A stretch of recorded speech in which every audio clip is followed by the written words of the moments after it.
Hello, in this video, we will discuss about the differentiation of vectors. What do you mean by differentiation of vectors? To have the derivative of a vector valued function, take the derivative of each component.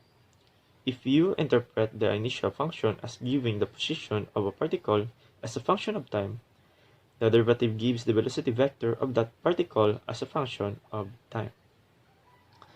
As you can see here in the figure, c is the path taken by a particle. If R represents the position vector of an object which is moving along the curve C, then the position vector will be independent upon the time. Then we can write R is equals to RT to show the dependence upon time. Then PQ represents the displacement vector of the object during the interval of time. The length of the displacement vector represents the distance traveled, here from point P to point Q, and its direction gives the direction of motion. And then how to get the average velocity. As we know, velocity is equals to displacement over time. And displacement is final position minus initial position. So as we see here in the figure, the final position is Q, and Q is R times T plus to the change or to the interval of T. So we write R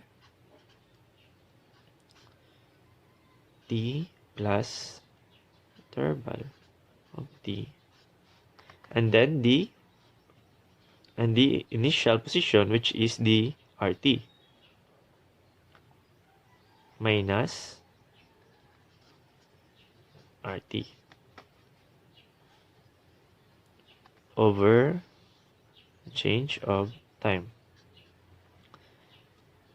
And this is the average velocity. How about the instantaneous velocity? All we need to do is take the limit and having a shortcut, the instantaneous velocity is dt over dx over dt. And then the acceleration. Acceleration is double derivative of velocity. So all we need to do is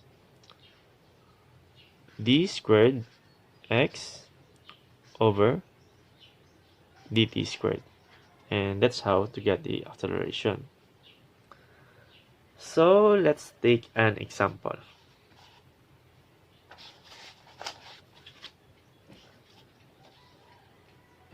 And here, let's have an example.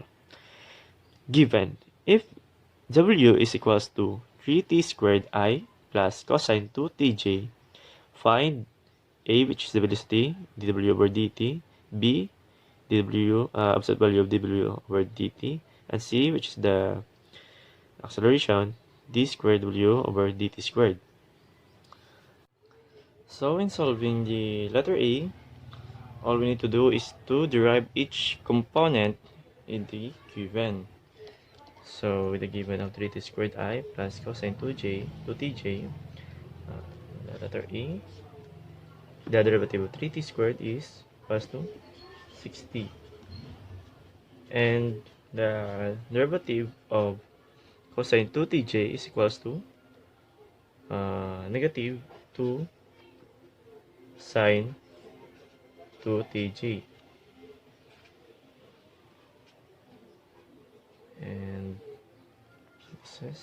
And then simplified, it will have an answer of 60i minus 2 sine 2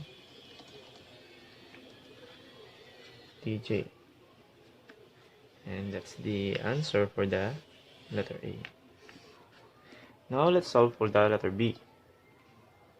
For the letter B, basing from the answer of letter A, all we need to do is to square root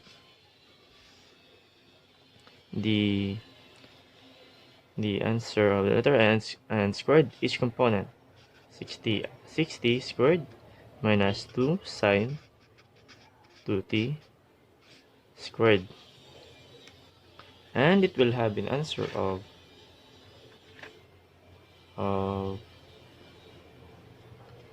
around square root of 36t squared minus 4 sine squared 2t. And that's the answer for letter B. And now let's solve for letter C, or the acceleration. For letter C, all we need to do is to double derivative the answer of the letter A. So double derivative it will have a C is equals to the second derivative of 60 is equals to 6i minus the derivative of 2 sine 2t is equals to 4 cosine 2t j. And that's the answer for letter C.